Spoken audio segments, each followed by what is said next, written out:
Hello, folks, and welcome to another episode of the Health, Happiness, and Performance Show. I'm your host, Dave Mayo from HackerGut.com.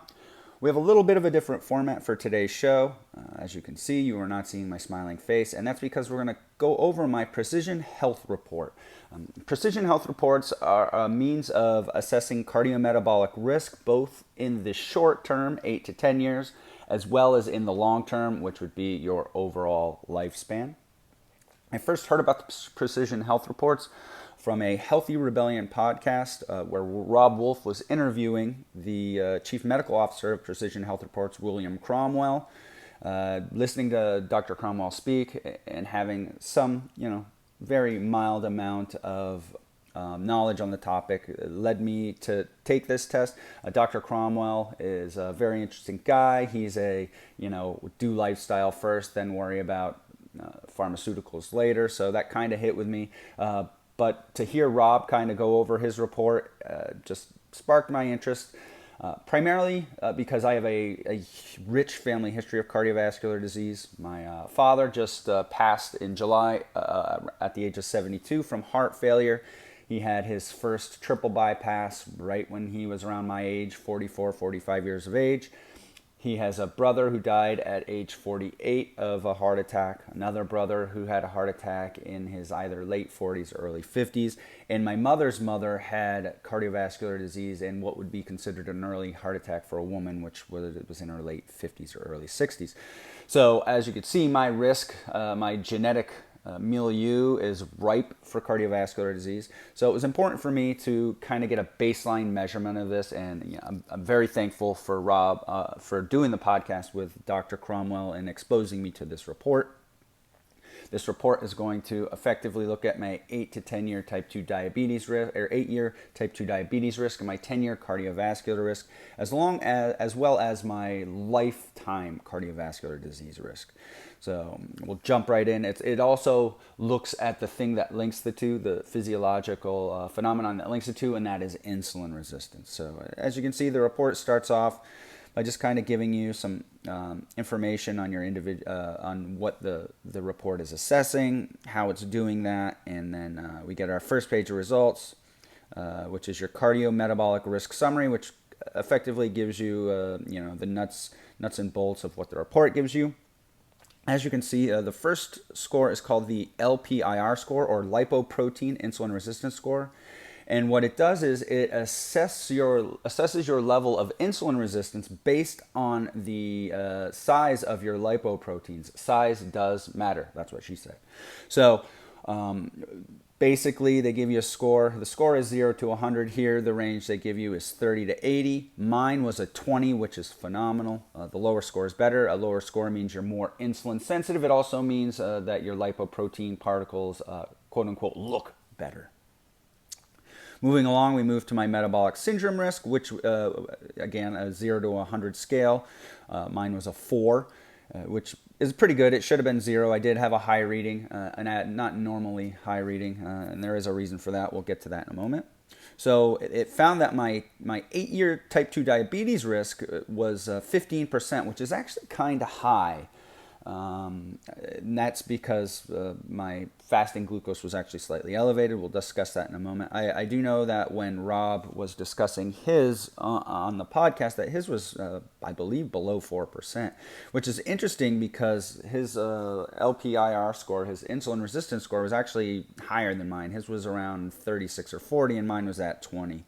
So it's just kind of interesting to see, we're all different. We're kind of a mosaic of parts and pieces and physiological processes. So, I beat him out in the insulin resistance score, but his 8-year diabetes risk is much lower. And that comes down to him having a much lower fasting glucose than mine. So we'll go into the insulin resistance score and the metabolic syndrome factors. As I mentioned, I had a 20, which is great. Under 25 is optimal. And when we're looking at my metabolic syndrome factors, my waist diameter is great, 34. You want it below 40. My blood pressure, great, 118 over 76. You want to be below 130 over 85. My fasting glucose was 101, which is slightly elevated. You want it below 100. And there is well, there's one of two reasons for that. The first being that during the summer, which I took this on July 30th, essentially June through mid-August, I wear blue blockers in the morning. That's because my house has a lot of sunlight that gets in the second the sun rises. I have skylights everywhere. And I found that as the summer rolls on, my bed, I like to wake up at 6 o'clock. I keep my bedtime the same, but keeping my bedtime the same, getting exposed to light so early causes me to wake up progressively earlier at 5:30, 5 o'clock. And I don't want to do that, so I put on blue blockers from 6 a.m. to 6:30. The problem with this is melatonin, which is brought about by not being exposed to blue light, actually can inhibit insulin release, while at the same time it actually improves insulin sensitivity. So this could be the reason for my reading. My reading was at 7 a.m. around 30 minutes after I took the blue blockers off. So I may not have had time to start pumping out insulin to bring my blood sugar levels low. But it's more important for me to sleep better than it is to just be under 100. 101 is not that much different. Most of the time it's around 90. And then my hemoglobin A1C, which I do with an at-home test regularly, is always 4.9. And I happened to also have it tested at LabCorp when I had this test done. It was 4.8. So with all that, it's the fasting glucose number is not all that concerning to me. My triglycerides were 47. That's always where they are. You want them under 150. And my HDL cholesterol was 86. Again, that's always where it is. You want it above 40. As I mentioned in my previous blog, my inflammation measured by Glyc-A was 264, which is excellent. It is below the 2.5th percentile for inflammation, which is great. And here, the major factor which is driving my cardiovascular disease risk, my lifetime cardiovascular disease risk, which is high, is my ApoB particles, which are 117. You want them under 110. When we kind of dig into my lipoproteins, we'll see actually my LDL cholesterol was a little higher than normal, and that's something I can definitely fix. So moving along in the report, you can see here they have my fasting glucose, which was 101, and my LPIR score, which was 20. So I'm very insulin sensitive. I just had high blood glucose. Oh, the alternative explanation for that high glucose could be I'm just prone to Dawn phenomenon, which is something that Virtual Health talks about.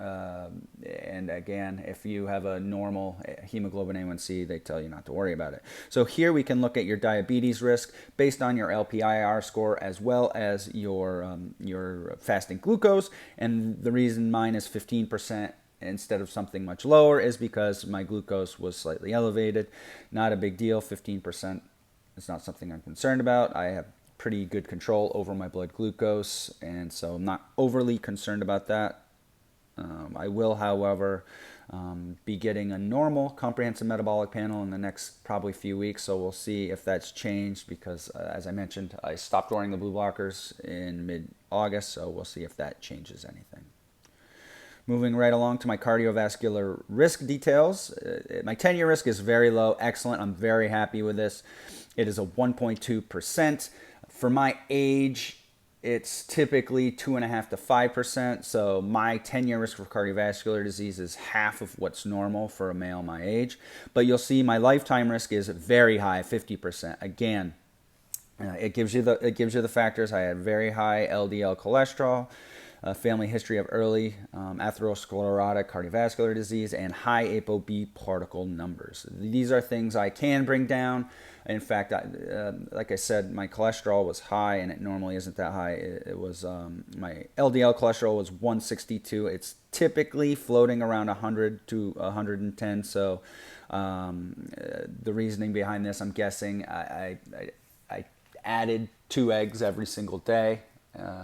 Mostly for the protein, not for the egg yolks or anything like that. So what I'll probably do is cut out consume a whole egg with a couple of egg whites just to make sure I get my protein up. And again, my ApoB number was high. I do believe that will come down. It will come down with LDL cholesterol. LDL is an ApoB containing particle, as are chylomicrons and very low density lipoproteins. The ApoB containing particles are the ones that can lodge into the wall of your of your endothelial cells in your blood vessel walls. So you want a low ApoB number, and so that is definitely something I plan on working on. Here we have my metabolic risk tracking again. Inflammation is low. Every number is good except for glucose, and we'll keep you posted on how that changes. Here is just some more diabetes risk tracking. That's not the interesting stuff in the report. The atherogenic lipoprotein tracking, again, high LDL cholesterol, high non-HDL cholesterol, and high ApoB. Want to lower those. Now here's some interesting, we're going to move along, that's just my history. So here we're going to look at some of the kind of more in-depth measures of lipoprotein particles. So my total cholesterol was 255. Again, that's high for me. Normally it's around 200 to 210. Triglycerides and HDL cholesterol, those are normal readings for me. ApoB, this is my first time having it measured, so I have no idea. But here we have the insulin resistance, diabetes risk based on the lipoprotein particle composition. So we'll take a look at those. Large, very low density lipoprotein particle size. You want below 2.7. Mine was below 0.8. The small LDL particles you want below 527. Mine was 111. Large HDL particles, you want that greater than 4.8. Mine was 13.2. The VLDL size, you want less than 46.6. Mine was 32.2. LDL size, you want it greater than 20.8. Mine was 21.9. And HDL size, you want greater than or equal to 9.2. Mine was 9.9. So every one of these was perfect. My lipoprotein insulin resistance score is based off of this. Here we have the percentiles. So as you can see, all of my percentiles are below the 25th percentile, and my lipoprotein insulin resistance score is as well at 20. LPA, this is another atherogenic particle, was 24.7. This was the first time I had this measured, and it's pretty low. It's great. It's below 70. They want you below 75, and I'm at 24.7, so that was excellent. And the glyca, the measure of inflammation, again, that was excellent at below the 2.5th percentile. We'll see how my glucose changes. Not much I'm going to probably do about that because of the hemoglobin A1C and the high level of insulin sensitivity. To be honest, I'm far more concerned about insulin sensitivity than I am about blood sugar readings, simply because of what insulin does. And for one, insulin plays a role in lipoprotein metabolism. Insulin also plays a role in setting the feeding cycle of your circadian clock, and it is also it's a really important growth signal. So it's overall, my score, very happy with it. High levels of insulin sensitivity, which I would expect. High levels of LDL cholesterol as well, which I didn't expect them to be that high, but it was high. And my overall risk for cardiovascular disease is high just because of the family history. I do need to bring down those ApoB particles, but the kind of the shape and size of my lipoprotein particles looks pretty good. So overall, I think I'm doing about as good as I could do with my genetic ingredients that I was handed down. And I do very much love having access to this test. I want to thank Robb Wolf for exposing me to this test on his Healthy Rebellion podcast. I'll put a link to that in the show notes.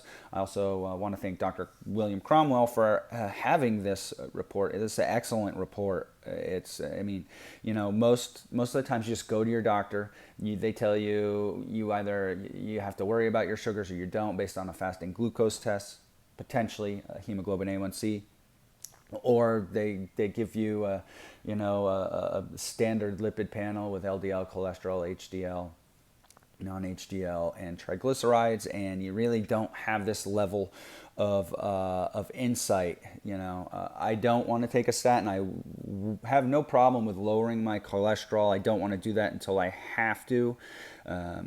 Again, even though my particles look good, the number of them is not good at all. That does need to come down. Another reason, which I haven't mentioned, that my overall cardiovascular disease risk is high is I have this high number of ApoB containing particles, and as I get older, it's going to be hard for me to maintain my muscle mass, maintain the low levels of inflammation, maintain my good insulin sensitivity. Things are just happen when you age. You get sick more times. There's going to be any number of insults that are just going to increase inflammation in the body, and if you have a high number of ApoB containing particles in your body at that time, you run the risk of developing atherosclerotic plaques. I do not want those, so that's why I started off with this. I will update you on the coronary artery calcium test, as well as my comprehensive metabolic panel, which I will also get a fasting insulin with. Keep you guys updated with this, but so far so good. Things look great.